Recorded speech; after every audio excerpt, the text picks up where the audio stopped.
भगवान विष्णु के अनेक अवतार हुए, वैसे ही भगवान शिव जी के भी अवतार हुए हैं।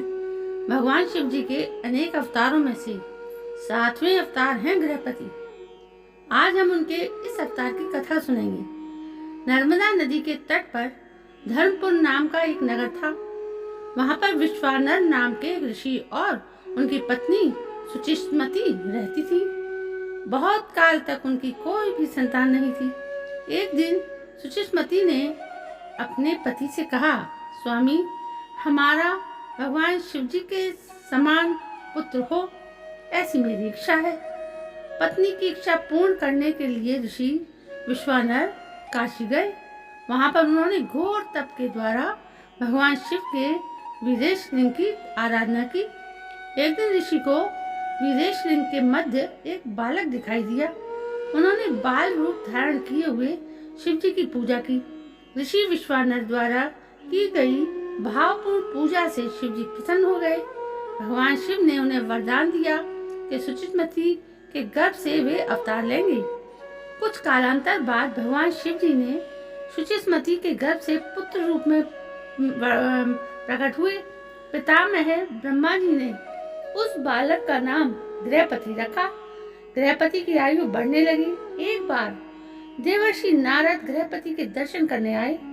उन्होंने गृहपति को देखा और ऋषि विश्वानर से कहा, मुनिवर, यह बालक सर्वगुण संपन्न है, किंतु 12 वर्ष की आयु में इसे बिजली अथवा अग्नि द्वारा भय उत्पन्न होगा। यह सुनकर ऋषि विश्वानर दुखी हो गए।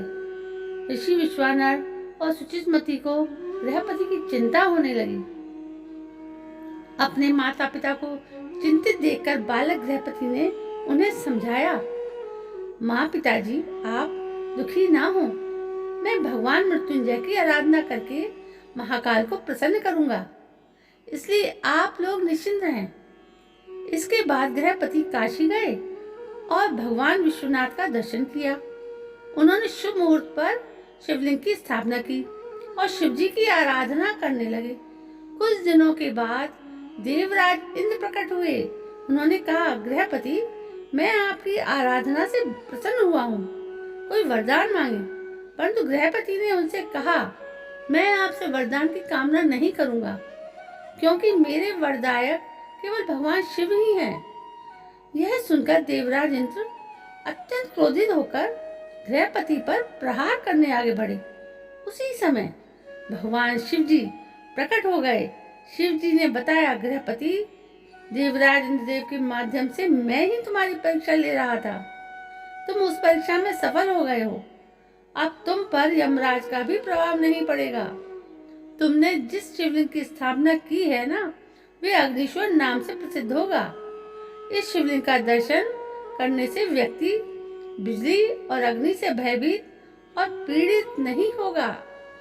हमारे शरीर में जो जठराग्नि है, वह ही भगवान शंकर का गृहपति अवतार है। भूख लगने पर हम जो अन्न ग्रहण करते हैं, उसी से हमारे शरीर का पोषण होता है और प्राण को संतुष्टि प्राप्त होती है। गृहपति की इस कथा से हमें संदेश मिलता है कि जठराग्नि को शांत करने के लिए जो भी कार्य करें, वे धर्म के अनुसार हो। अर्थात भोजन मिलने के हेतु के लिए हम जो धन कमाते हैं, वह प्रामाणिकता से कमाया हुआ हो। वह जो भी कार्य करें, वह भगवान को प्रसन्न करने के लिए करना है। अर्थात भोजन प्राप्ति के लिए हम कोई कार्य कर रहे हैं तो उसका माध्यम पवित्र तथा धर्मानुसार होना चाहिए और इस कार्य में किसी का अहित नहीं होना चाहिए, तभी हमारा कार्य भी सफल होगा। तो दोस्तों, कैसी लगी आपको ये कहानी? कहानी तो बहुत मजेदार थी। तो यदि आपको कहानी पसंद आई हो तो प्लीज़ मेरे इस चैनल को सब्सक्राइब जरूर करें, लाइक शेयर भी करें। कल मैं फिर मिलती हूँ आपको एक नई कहानी के साथ और एक नए जोश के साथ। तब तक के लिए मेरा इंतजार कीजिए। जय हिंद, जय भारत।